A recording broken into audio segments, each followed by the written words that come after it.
Thank you for coming here today to hear Jessica Stern of IGLHRC. Jessica Stern is the executive director of the International Gay and Lesbian Human Rights Commission and specializes in gender, sexuality, and human rights globally. She was the first researcher on LGBT rights at Human Rights Watch and a Ralph Bunche Fellow at Amnesty International, where she conducted fact-finding investigations and advocacy in relation to Iran, Kyrgyzstan, South Africa, and the United Arab Emirates. Prior to working internationally, she campaigned extensively for social and economic justice in the United States, for the Center for Constitutional Rights, the National Gay and Lesbian Task Force, the Urban Justice Center, and is a co-founding collective member of Blue Stockings Bookstore. A past board member of Queers for Economic Justice, she currently serves on the board of the International Bar Association's Committee on LGBT Rights and the Law. Educated at the London School of Economics, she's taught graduate and law classes at Columbia University, the City University of New York, and Universidad de los Andes. There's paragraphs more I could read about her many accomplishments, but instead I'd like to say a few words about my experiences. I've been following IGLHRC, as it's called, for about 2 decades. I remember when there was the change in government in South Africa, that they played a role in getting LGBT rights enshrined into the Constitution, which is one of the best in the world. I also remember that back when they started, it was because no other organization was looking at LGBT rights internationally. There had been a movement to try to get Amnesty International to include homosexuals among the prisoners of conscience, but they didn't. Back then, in 1990, gay rights was not considered human rights. And that has changed. Amnesty International, Human Rights Watch, IGLHRC also pioneered work on asylum for people escaping prejudice against GLBTs and people with AIDS, another group they've worked to help. And now that's standard, that's accepted. When I visited the IGLHRC offices about 20 years ago, I remember seeing their database and how surprised I was that for gender they had male, female, and other. And nowadays, that's something that we pretty much take for granted. It's offered on Facebook and some Google projects. But back then, it wasn't. It's because of pioneers like IGLHRC that so many other organizations are doing similar work. Unfortunately, there's still a lot left to do. As William Gibson said, the future's already here. It's just not very evenly distributed.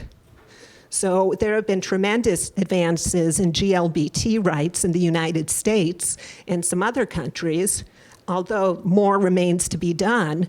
But we sent our clocks back an hour this weekend. Uganda recently set it back 100 years. So if you've ever wished you could have helped the pioneers before, who worked hard, who were brave, who showed themselves, like Alan Turing, before it was safe to do so, you can help such people through groups like IGLHRC. Okay, I'll turn things over to our speaker. So I'm Jessica, and I thank Ellen Spurtis very much for organizing this today, and I thank all of you for working through lunch to talk about LGBT rights and social justice. Ellen gave the acronym of my organization because that is how we call ourselves, but we actually have a very long name. It's the International Gay and Lesbian Human Rights Commission, IGLHRC for short. And it doesn't sound good in any language anywhere in the world, but I'm gonna say IGLHRC a lot today. I'm probably gonna speak in acronyms a fair amount. The one I'll use most frequently is LGBT. Do people know what LGBT means? Yes. Okay. In case anyone's unfamiliar, it's lesbian, gay, bisexual, and transgender. And we're talking about LGBT rights globally today, so I really want to underscore that LGBT is a placeholder for much more nuanced, much more complicated ways of describing ourselves. whether it's how I would present myself to someone in a bar in the Castro, or how I would describe myself if I were speaking in Spanish. So LGBT is going to be the jargon you hear today, and perhaps during the question and answer we can talk about other terms that you think are relevant. So the title of my talk is Post-Sochi, Where LGBT Rights Are Getting the Gold and Getting Prison Terms. And I propose that we talk about 4 key issues today. So the first is what's been happening internationally for LGBT rights. And I'm going to focus on 3 of the biggest stories of late as kind of case studies. So we're going to talk about Russia, India, and Uganda. The second thing I want to talk about is, what meaning and effect do these laws actually have? Are they just laws on the books, or are there consequences? At that point, I think you might feel really depressed. So the next topic will be reasons for hope. And then the fourth, final, and I think most important piece is global solidarity. What works, what doesn't? How does that sound? All right? Okay, great. Thank you. Starting with what's happening today for LGBT rights internationally. I would argue to you that over the last 6 months, LGBT rights have assumed an unheralded prominence in global affairs. And I'm going to start with Russia. So in June of 2013, in the name of children's rights, Russian President Vladimir Putin passed a law that takes aim at anyone it claims, quote, promoting non-traditional sexual relations. And I always love terms like that, right? Because they're so broadly defined. And we know that the code is in many ways homosexuality. In this particular context, we know this because we know what arguments have been used. But actually, what's really being criminalized is any sexuality that's not considered acceptable at a current moment. Under this law, what I would probably describe as life-saving information about LGBT rights and public health was equated with pornography and child sexual abuse. Any individual or legal entity, quote unquote, distributing information about these non-traditional sexual relations can be punished. And the fines range from $3,100 for an individual to $31,000 for a legal entity.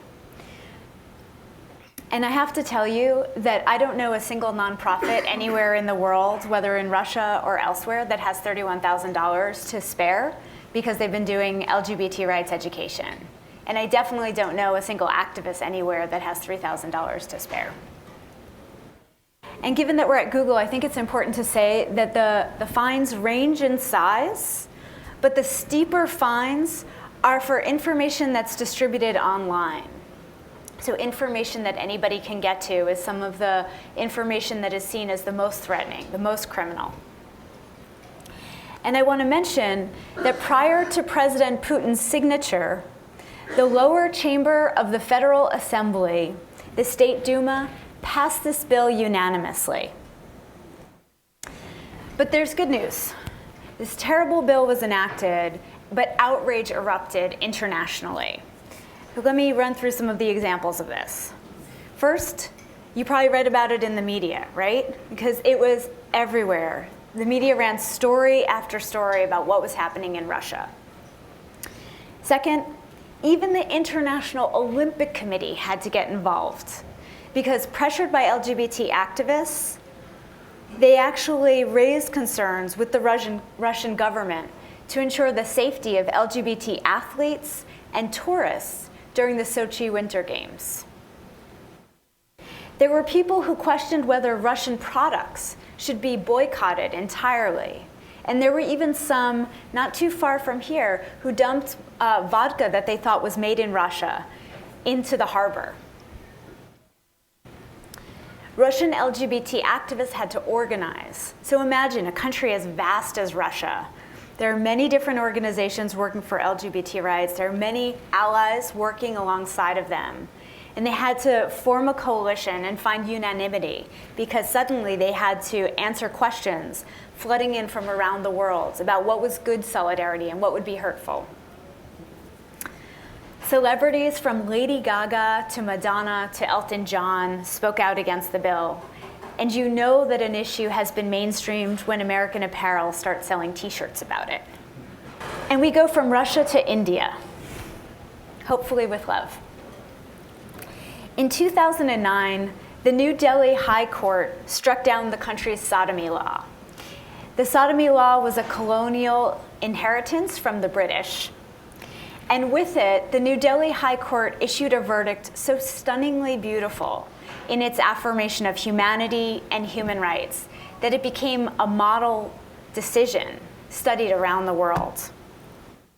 The court found that the sodomy law was in violation of the Indian Constitution, specifically the guarantees of equality before the law, prohibition from discrimination, and the protection of life and personal liberty.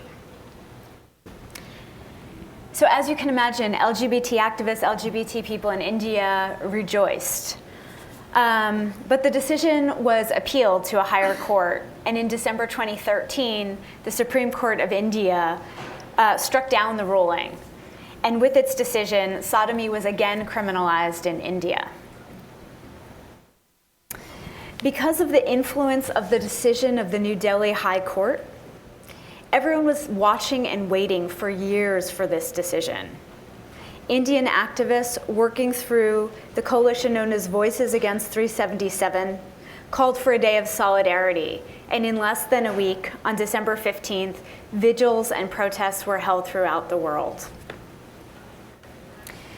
Moving on from India to Uganda, which I think is probably the most famous story of them all.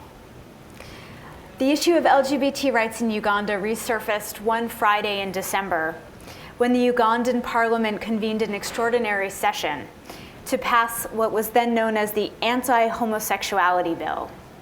And 2 weeks ago, Ugandan President Museveni signed the bill into law.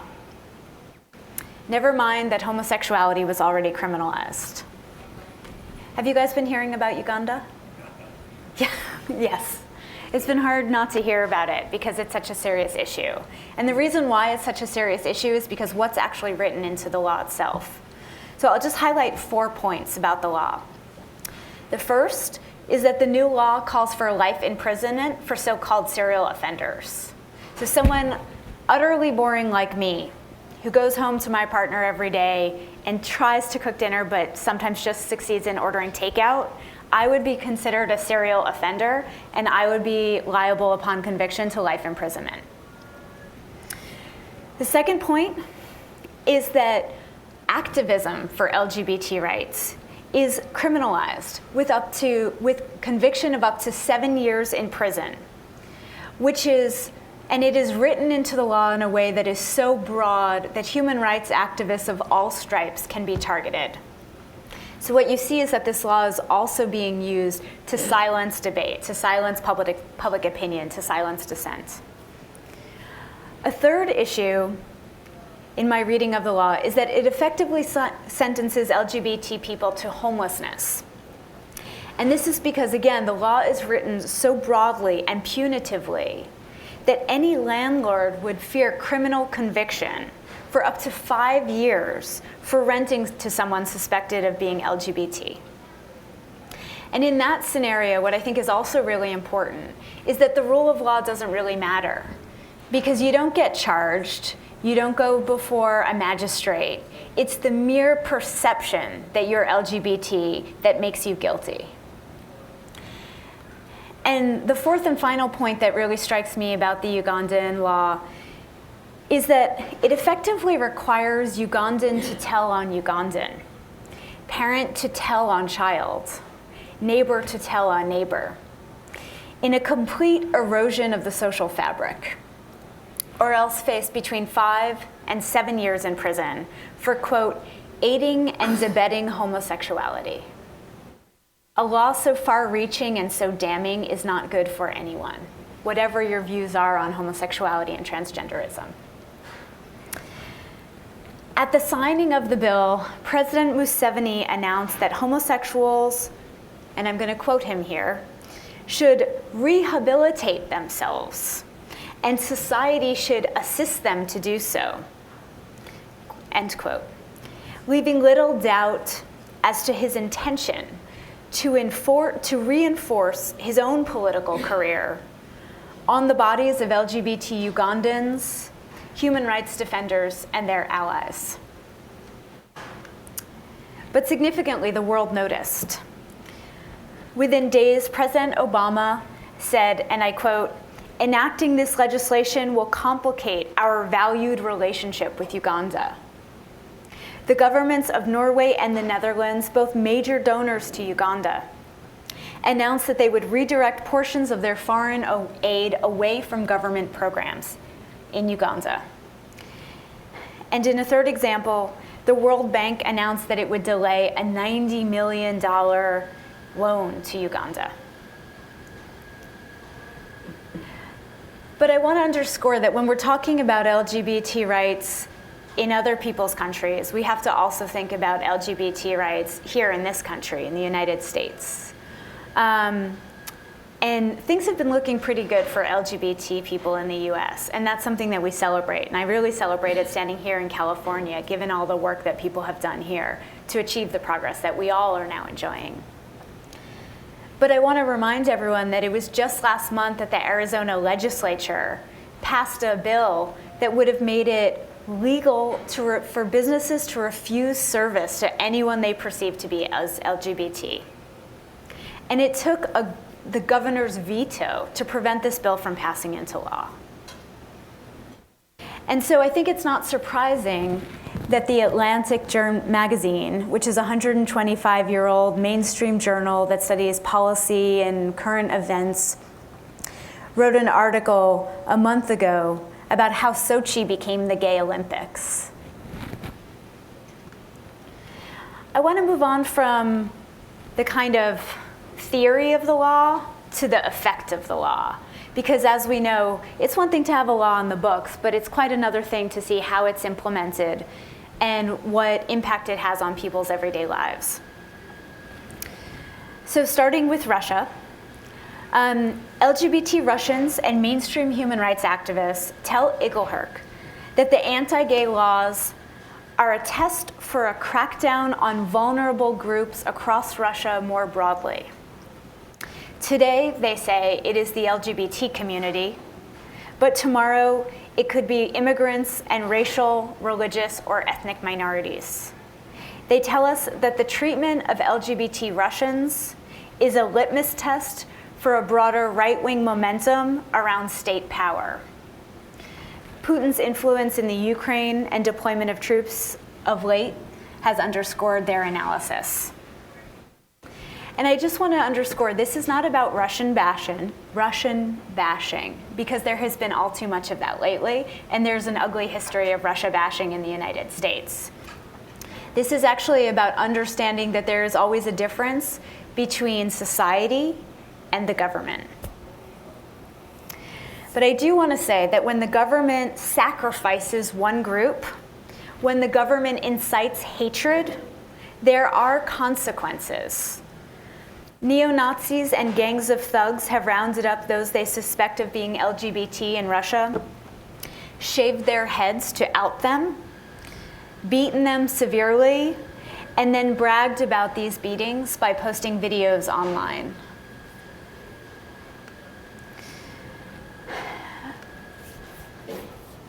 In the context of India, I would say that the movement is getting back on its feet after what can only be described as a devastating blow.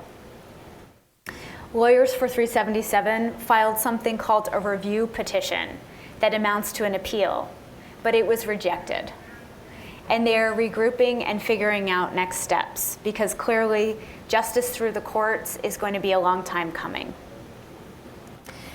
In the context of Uganda, I'll cite maybe 5 examples of what the effect has been. Have you guys read about the tabloid outings that have happened? Yeah. So within days, I think it was actually within less than 24 hours of President Museveni signing the bill into law, the first tabloid published an article, "Top 200 Homos," it declared on the front page, literally sacrificing people's safety and security in the interest of tabloid sales. Since then, they've run subsequent stories, and a second newspaper has also published names, photos, and descriptions of people, making them totally and completely unsafe. As a consequence, LGBT people in Uganda are terrified, and so are human rights activists, because of the far-reaching nature of this law. Within days of the bill being signed into law, we heard of 8 suicide attempts. And of course, President Museveni has gained a distraction from other domestic initiatives that have come under scrutiny for violating international human rights standards, such as the Public Order Management Bill, which is basically an attack on community-based organizations and nonprofits, and the anti-pornography law, which in many ways is an attack on women. And in the process, he won populist credibility. He recently received the endorsement of a group of religious leaders for a 5th term in office. 5. But I do want to say, so I guess in summary, I would say that whether or not someone finds themselves in the crosshairs of one of these laws directly, whether or not a police officer stops them, arrests them, charges them, they go before a court of law, and they are eventually convicted. These laws have a criminalizing effect on LGBT people. They incite hatred against vulnerable groups. They make it hard to do HIV and AIDS prevention and treatment. They make it hard for people to rent homes, get jobs, go to school, feel like they are valuable and have self-worth and are entitled to be alive. And these laws incite mob justice. They so thoroughly demonize a group of people that neighbor turns on neighbor. Are you all really depressed? Good, you should be. But that's not the full story. I think that when we hear about these kinds of initiatives being codified into law, we should be freaked out, we should be horrified, and we should be angry, especially when we're standing in the Bay Area, and so many of us have LGBT people in our lives that matter to us, and we care about human rights. We know that this is wrong. But I want to argue that although this moment and these examples of legal inequality are horrifically bad, I believe that this is a temporary dip in the overall trajectory of equality and justice for LGBT people. And so I want to give you some examples outside of these countries so that you can hear about what's not really being covered in the news. In Nigeria, the same-sex marriage prohibition bill was signed into law by President Goodluck Jonathan in December. And this was very bad, and it is incredibly serious for activists in Nigeria. But the bill was first introduced in Nigerian parliament in 2006. And they kept the bill at bay. So they fought successfully for, years. And that shows the tenacity of a movement. In Zambia, Paul Kasankoma, an outspoken HIV and AIDS activist, dared to say that stigma around homosexuality and transgenderism fueled the AIDS crisis. And he found himself facing criminal charges. And last month, when standing before a court of law in Zambia, just outside of Lusaka, he was forced to answer that charges that he had violated public decency, public morality, by making such statements. He was acquitted. He was acquitted by a local court of law in Zambia. And in Chile, no one ever talks about Chile in the American press, but in Chile, things are happening. And I want to tell you that they're happening on a major scale. The Senate recently passed a bill that would recognize the express gender of people, regardless of bodily modification. And so transgender people won a victory in the Chilean Senate with a vote of 29-0 in their favor. And last but not least, I think we can talk a little bit more about Uganda as a case study. The bill was, much like the version in Nigeria, first introduced years ago. It was introduced in 2009 after a group of American evangelicals, including the pastor known as Scott Lively, traveled to Uganda and said, it's not enough to think homosexuality is a sin. You have to criminalize those that agitate for LGBT rights. And so Ugandan activists made public the role of American evangelical strategies and money and power and influence in the introduction of this bill into law. And they called out these tools used by Americans, and they said, actually, not only is this most recent version a foreign import, but the original sodomy law is also a British colonial legacy. And what is Ugandan is tolerance and community and compassion. And to prove it, they even built a coalition of human rights organizations that now includes approximately 35 organizations of all political stripes, including academic institutions, organizations working for women's rights, for refugee rights, for HIV and AIDS, and even for the rule of law. And so what I want to argue to you is that, yes, we're seeing very severe and very dangerous setbacks around the world for LGBT rights, but these setbacks have in many instances come as a result of people asserting their rights. So this is a backlash against progress. And what gives me hope is that LGBT communities are actually building coalitions with mainstream human rights organizations and building alliances that make social change possible. Not just the legal kinds, but the part that where society actually changes. So I want to kind of move into the summary by talking about what global solidarity is useful and what's counterproductive. I want to underscore that while I am an optimist, and so I believe these setbacks are temporary, it does not make the dangers faced by LGBT people, people perceived as LGBT, and people doing human rights work in these countries and other countries around the world any less vulnerable. Make no mistake, it is life-threateningly dangerous to be LGBT, to engage in LGBT practices, to talk about the right to human sexuality or bodily autonomy, or to speak out for human rights in many countries around the world today. And so I think it is the responsibility of those of us who are not on the front lines to be scrupulously careful with how we enact our solidarity. And I'm going to give you 4 examples of what not to do, and one extremely easy, very specific, and utterly vital example of what to do. So first, the first don't essentialize.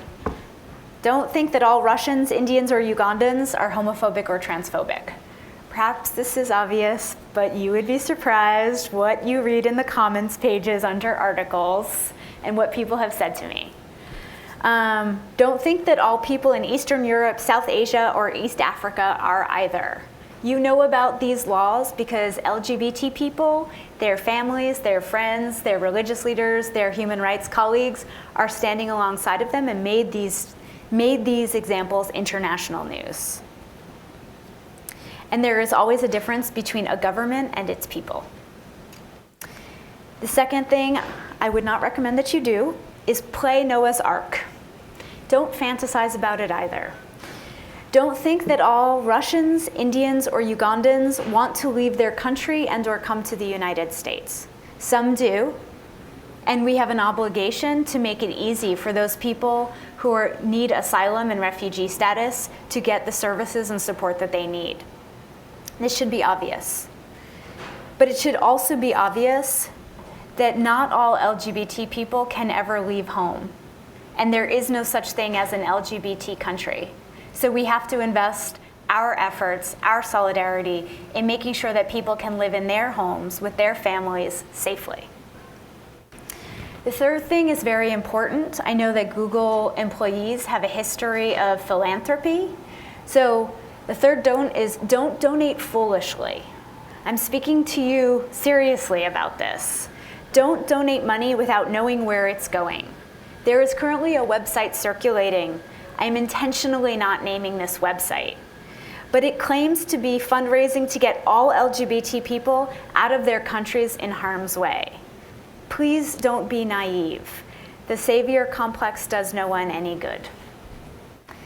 And the fourth and final point that I would say is a don't is don't think that cutting all foreign assistance to countries with sodomy laws or countries that have a track record of punishing and targeting LGBT people is a good thing. If LGBT people become the reason that foreign aid is cut to a country, there will be retaliation against the same people that you want to help. And different movements have different strategies about what foreign assistance can be cut and what cannot. Some would say, you know, you can cut components of foreign assistance going to governments. Some would say you can only cut that which is designed to go to the armed forces, but you can't cut programs that are designed to support clean drinking water, microenterprise, education, maternal health, etc. The language around this is very important. So if you find yourself with access to people in authority, don't ask them to cut aid, ask them to redirect aid. Redirect aid away from those that have supported, endorsed, and campaigned for laws that would incite and institutionalize violence. Ask them to invest in communities that want peaceful solutions and social harmony. And from there, I'll conclude with the example of the one and only thing that you really should do. It's the one thing to remember, and it's just listen to local LGBT activists and communities. They are the experts of their own situation, as we are all the experts of our own lives. And I think with that, I will conclude and say thank you.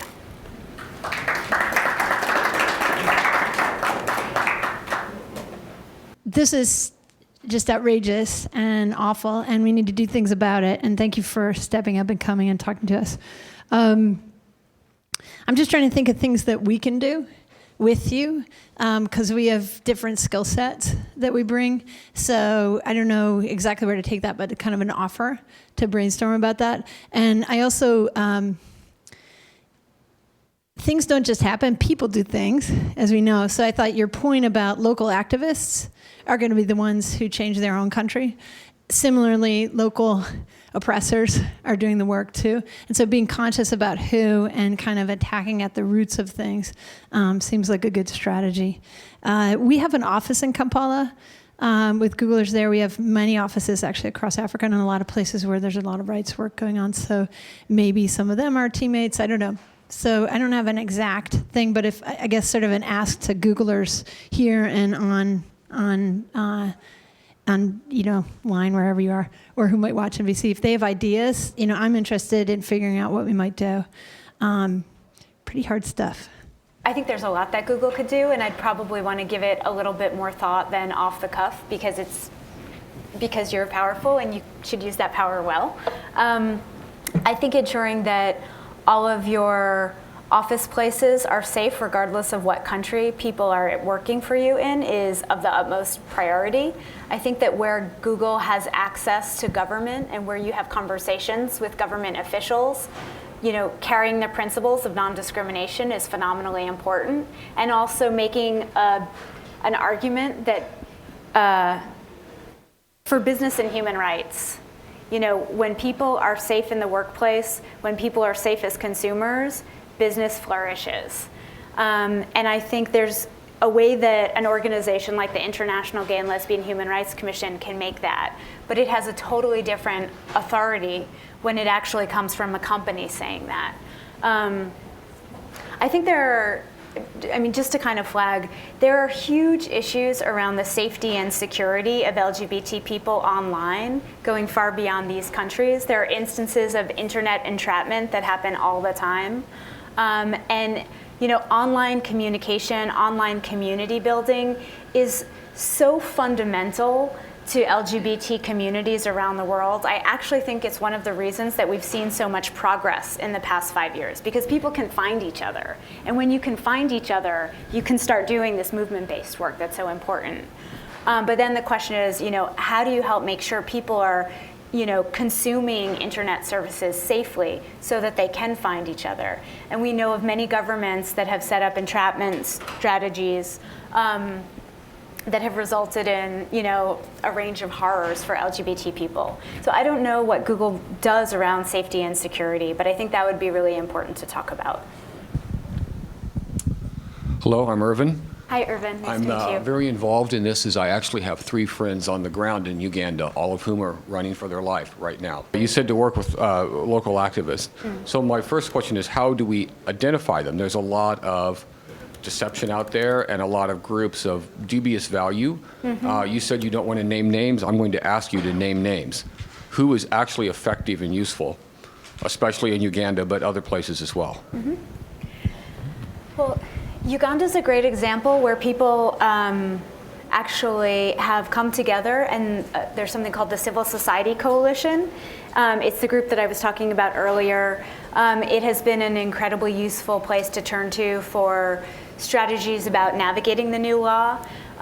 It's actually the work of the Civil Society Coalition of Uganda that's spearheading a legal challenge to the law that they're filing tomorrow, if all goes well. And I would be more than happy to put you in touch with the Safety and Security Committee of the Civil Society Coalition. There's also a number of really extraordinary organizations working for LGBT rights in Uganda. Just to give a brief shout out, and if people are watching online, there are many more of you, but SMUG, Sexual Minorities of Uganda, is a coalition of many LGBT organizations, and FARUG, Freedom and Roam Uganda, focuses on lesbians and trans people in Uganda. And I'd be happy to talk with you more later. So you can Google them, and the Civil Society Coalition of Uganda is trying to get actually a very sophisticated 20-point strategy for standing in solidarity with people in Uganda right now, out far and wide. And it is currently available in a Google Drive, actually, that you can access through the IGLHRC website if you go to the Uganda country page. I have a question about foreign aid, right? You made a point, and I think it was a good one, that countries sort of offering foreign aid to countries like Uganda have to be careful about whether or not, whether or not to sort of cut off giving foreign aid. But there are also churches. There are sort of, there are sort of churches that give their own private aid. To what extent do you think, I don't know, American evangelicals, for example, are providing aid to countries like Uganda?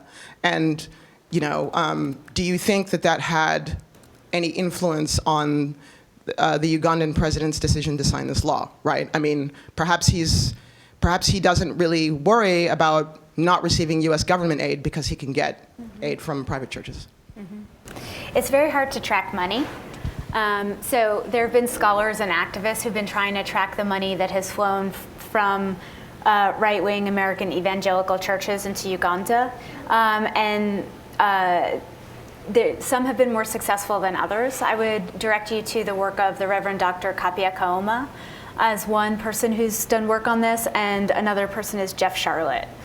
I think, American evangelicals have exported a range of tools to countries like Uganda. We see Scott Lively popping up in Eastern Europe. It's not only Russia that has these anti-gay propaganda laws, but there were similar initiatives introduced in the parliaments of Lithuania, Moldova, among others.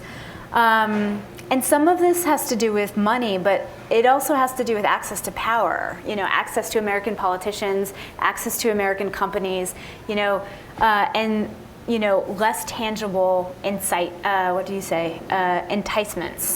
In the question that Lindy posed about whether American evangelicals influenced President Museveni's decision to sign the bill into law, I think that President Museveni, all of these are hard questions. I think President Museveni has mounted a defensive strategy, if you will, claiming nationalism as a reason for signing this bill into law. And that's very dangerous, because nationalism isn't actually about Ugandans when the bill he signed into law violates Uganda's own constitution. Uganda recently discovered really deep and rich oil reserves, and they're scheduled to begin production in it's either 2015 or 2018. So there is some feeling that perhaps Uganda will be less dependent on foreign assistance than in the past. There's also some feeling that there's another geopolitical axis through which Uganda and other countries like it can receive foreign assistance, those that are supporting the criminalization of homosexual acts. So I hope that answers your question. I will ask another. I've seen different sources for the actual text of the final bill that was passed. It would be nice to know what the authority version is, and I'm not sure I'm accessing it. But as I understand it, Sorry, is this in Uganda? Yes, Uganda, sorry. I know, I'm focused there. It's okay. The bare text of it criminalizes conduct and not status. So the question is, do we believe it matters? Meaning, is there enough rule of law left there? Now, of course, there's rampant vigilantism, which is grievous. But insofar as people actually arrested and accused, do we even believe there's any rule of law left that they would bother to prove actual behavior as opposed to status or not care? Does that make sense? Yeah, it does. I mean, yes, the rule of law exists, but so does mob justice. Both things are true.